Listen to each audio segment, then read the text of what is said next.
Good morning. I was checking old post and came across one where I was writing about my grandmother when she passed away.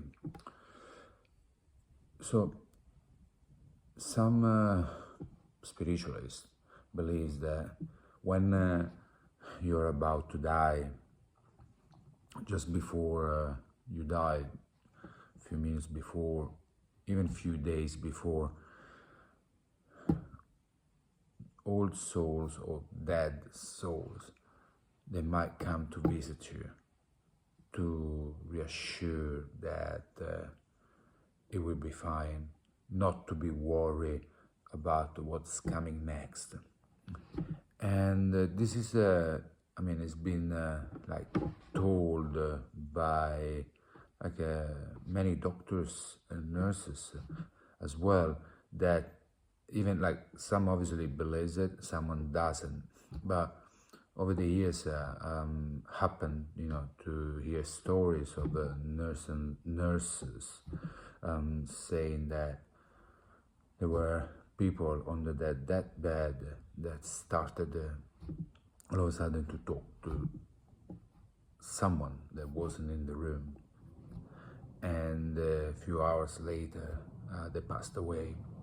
And now the post, I wrote it a while ago, but I think like the reason I did it was because I was talking with I think with a nurse that told me that over the years she noticed that a lot of the patients that she looked after before dying, they would, something they had in common was that they would start to talk apparently to no one in the room, and then they would pass away. And that remind me of my grandmother. Years ago, like a long time ago, it's like more than 20, she was a very like strong, independent woman with gifts, as I mentioned in the past. She was a healer, and she had there was many people coming in my house all the time to see her, due to her healing gifts. One was basically what now probably would that would be called chakra cleansing, where that she used to do slightly in a different way. She had a little lamp, like sort of like Aladdin lamp with a little chain. She would place inside the lamp olive oil. She would get a plate, a soup plate with clean water, and then she would go through the person chanting a mantra that I can remember because I was very little. She used to do it to me as well. My mom used to ask my grandma to clean me when my mom thought I was becoming too restless and naughty. So she would go all around the person, touching the head with the lamp, touching the shoulders, and then on the hand, she would place it on the table, put a finger inside the lamp, a drop of olive oil in the water. If the drop would expand, that means that the person would still have a dirty, like unclean energy, while if so, and then she will repeat it again until the oil staying in the water would not expand. That means you were clean.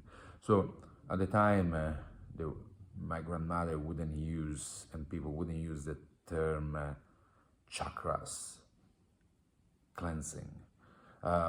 They used to say that you were being cleaned by envy. Basically, they believe that when too many people were envy of you or jealous, they would send you negative energy that would affect you.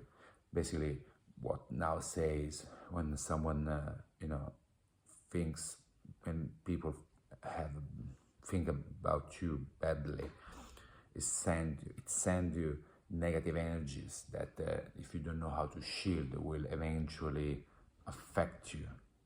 And now we say it's gonna close your chakras, so you need Reiki healing or some other healing techniques, so to reopen it and clean it and remove this negativity from your soul. Well, at the time they used to say you had too much envy, so they had to clean.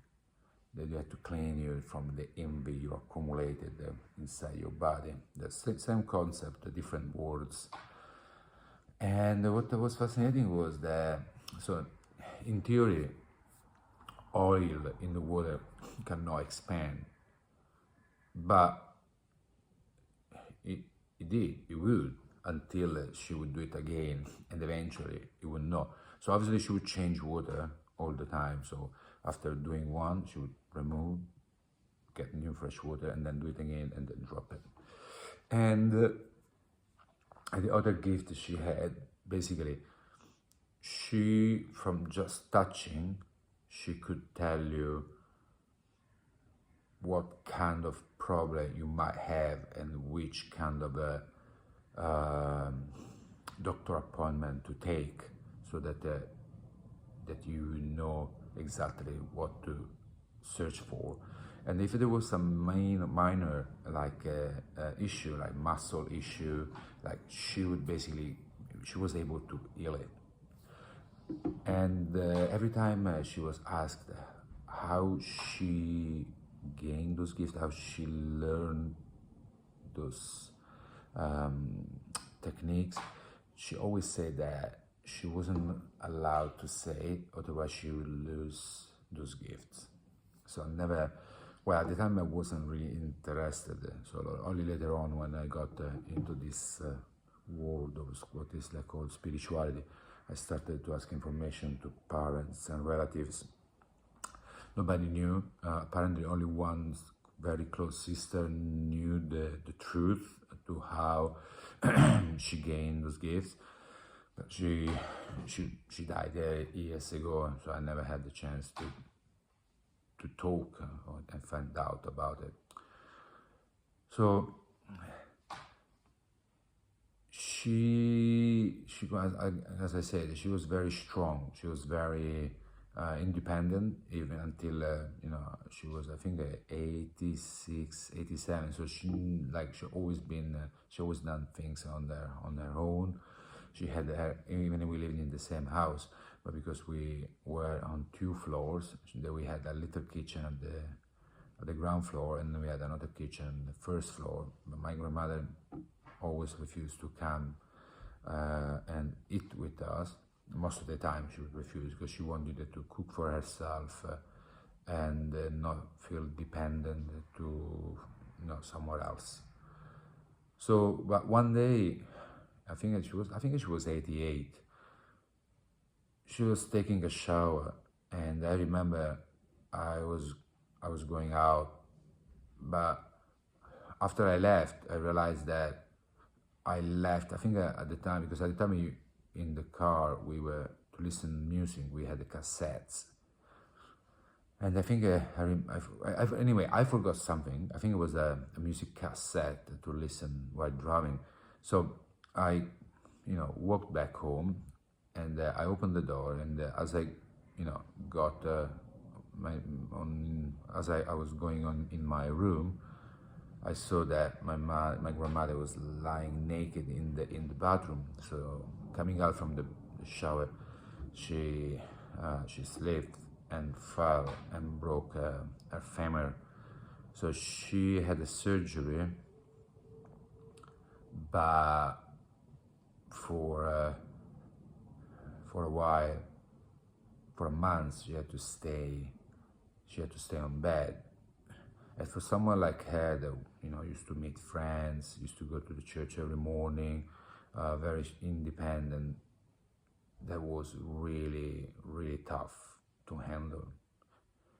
And when she recovered, I remember she was sitting on her chair by the window, and I was in the kitchen.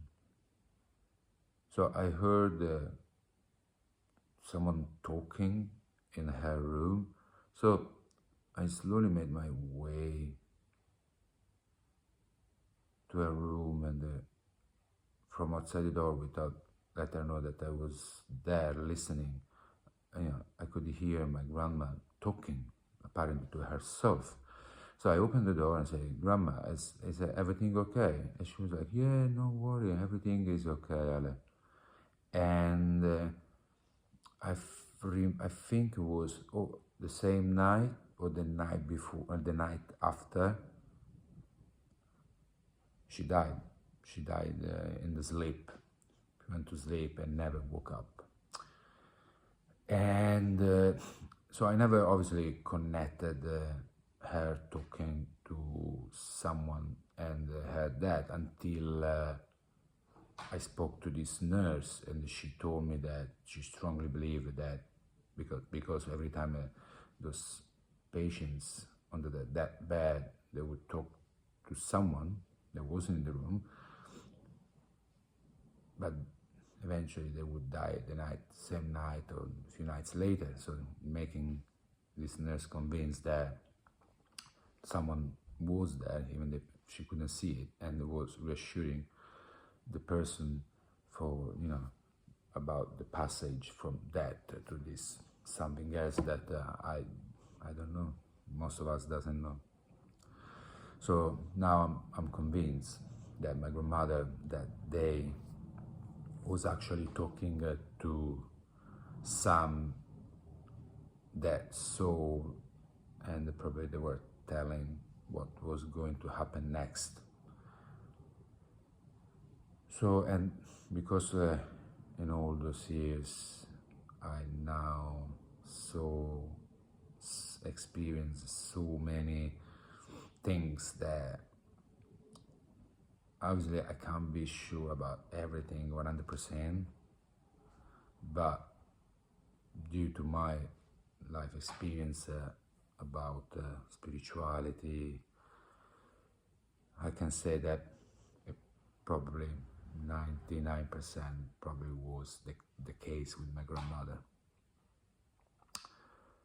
So yeah, that was just like a little story that I wanted to share, and I'm sure that out there are many that had a similar event happening to their life with friends, parents, or her story like this. I mean, talking to doctors and nurses, many times I heard stories where they told me that they had patients that died for a few minutes or a few seconds during surgery, or due to maybe heart attacks and so on. When they basically woke up and came back to life, they told them about being in another sort of reality, as many of them saying that it was like more real than where we live now, and where we live here on Earth. So there is something apparently, and I guess that all of us eventually will find out. And as I was saying to someone yesterday, the truth about us coming into this life is that we were born to die. But our society, especially in the modern one, emphasize a lot the fact that we were born, came into this life, the celebration of our existence, but they stopped telling us that we're gonna die for sure is a fact. So basically, we now go through life with this fear about dying when we have no choice. We were born to die, and it's just that we have been taught and made. They taught us to not think about it, and we are not talking about it anymore. And there was something that is not used to be done anymore, but at least in Italy, when someone died for a few days, they would be in the house or even in the hospital, and the parents and relatives, they would go, and even with the kids, and to pay a tribute to the dead person, and kids will see what is dead, when now death has been hidden from us. And growing up, we know we're gonna die, but we kind of like forgot. We put on the back of our brain, like kind of like remove it until we get old, and we have to start to think about it, and it becomes a scary thought, because we never been introduced to that. We never been introduced to the concept of that, and we are afraid, we are scared, and with all the consequences, try to look young even when we are old and so on. But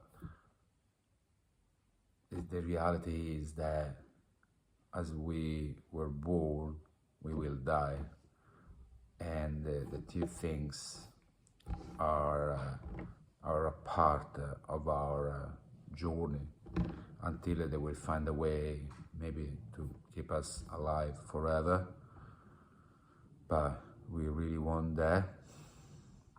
I don't know. Anyway, namaste and have a good day, everyone. Ciao.